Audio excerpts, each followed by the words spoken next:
Nós vamos falar agora sobre os objetos, que é uma importante funcionalidade, né, das linguagens de programação. A definição que eu encontrei aqui é a seguinte: em JavaScript, um objeto é uma coleção não ordenada de pares chave e valor. Cada par de chave e valor é chamado de propriedade. Uma propriedade pode ser uma string e o valor de uma propriedade pode ser qualquer valor, por exemplo, uma string, um número, um array e até mesmo uma função, ok? E como é que a gente pode criar um objeto? Um objeto é bem simples. Você vai dizer se ele é uma constante ou se é um let. Coloca um nome para esse objeto e coloca o igual, abre as suas chaves e aqui estão as nossas propriedades. Você pode tranquilamente criá-las colocando o nome como se fosse uma variável e também pode utilizar uma string desse lado aqui. Para a gente ver tudo isso aí na prática, vamos dar uma olhadinha lá no nosso Visual Studio Code, tá? Vou criar uma pastinha 29 chamada objetos. Ok? Dentro dela, vou criar aqui um app1.js. E esse app1.js, a gente vai criar aqui o nosso primeiro objeto. Vai ser const car igual a name Corolla. A outra propriedade vai ser color, vai ser black. Outra propriedade que a gente pode pôr aqui é fabricação, que vai ser 2023. Uma outra vai ser, eu vou colocar dessa maneira aqui, ó, para vocês verem, sizeCar, que a gente pode pôr uma string também como propriedade, tá? Vou falar que ele tem 4 metros. E a gente pode pôr ainda uma outra propriedade chamada airbag, que tem um booleano, que pode ser true ou pode ser false. Nesse caso vai ser true, ok? Bom, perfeito. Como que faz para a gente acessar propriedades de um objeto? Primeiramente, a gente vai utilizar o console aqui para a gente visualizar isso, né? Eu vou dar um console.log no meu car.name. Posso dar um F5 aqui. Vou abrir meu terminal. No debug console.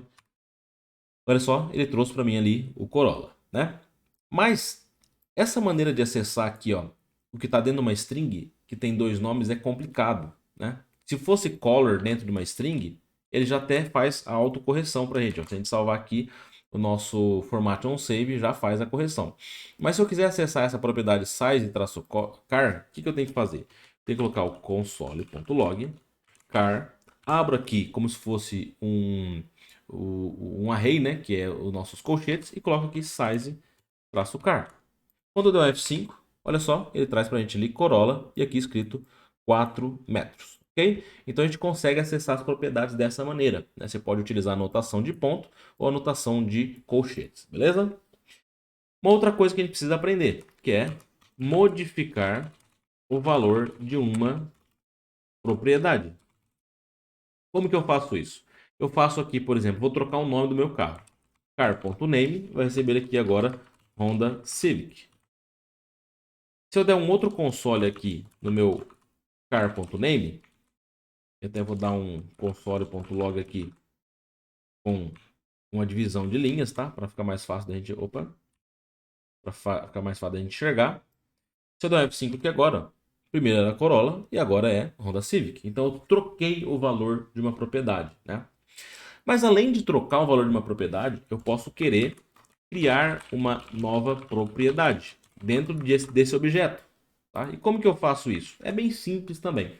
Você criar uma propriedade, eu vou dar um console.log aqui numa quebra de linha, tá? Só para a gente enxergar essa divisão. E vou dar um console.log também no car.age, que é uma propriedade que ainda não existe, tá? Eu vou colocar esse carro aqui como 2020. Fabricação só para a gente poder colocar 3 anos ali para ele, né? Se a gente der um console.log aqui, o age vai me retornar 1 e um defined. Mas se eu fizer aqui car.age receber 3, se eu tentar dar novamente um console.log no car.age, olha só, ele vai me trazer o número 3. Então eu posso criar uma nova propriedade dessa maneira aqui, ó. Mesmo que ela não exista, eu crio ela ali e o nosso objeto começa a ter essa informação. Notem que é o seguinte, aqui tem uma constante. E como que eu consigo alterar uma propriedade? eu consigo alterar porque eu não estou alterando o car, mas estou alterando as propriedades dele. E as propriedades dele são permitidas fazer alterações, tá? Vou dar mais uma quebra de linha aqui. E agora a gente pode deletar uma propriedade. Ok? Para eu deletar uma propriedade, eu posso fazer simplesmente o delete.car.age, tá?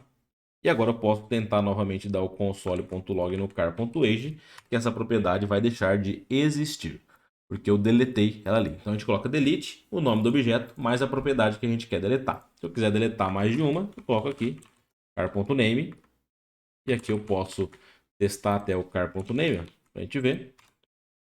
Ela deixa de existir também, beleza? Então, quer deletar uma propriedade, é dessa maneira que você faz. E por fim, a gente pode verificar se existe uma propriedade com esse nome. Como que a gente faz isso? Eu vou fazer um if. If name, a palavrinha reservada in car, ele vai me trazer um true ou false, tá? Ele sempre vai trazer um true ou false. Se for verdadeiro, eu vou dar um console.log, nome existe dentro de carro. Se não, eu coloco aqui console.log, nome não existe dentro do carro. Ok? Vou dar um F5 aqui agora. Olha só, o nome existe dentro do carro. Existem não, existe dentro do carro, porque nome realmente tem dentro do carro. Mas se eu colocar aqui names, olha só, ele vai trazer o meu else, né? Então a gente consegue validar se tem uma propriedade dentro do objeto utilizando essa notaçãozinha aqui, essa palavrinha chamada in, onde a gente testa do lado esquerdo in car. A gente está verificando se existe essa propriedade lá dentro do nosso car, ok? Então, basicamente é assim que a gente trabalha com objeto aqui dentro do JavaScript. Nos próximos vídeos nós vamos ver como mesclar objetos e também a utilização de arrays. Então, até lá.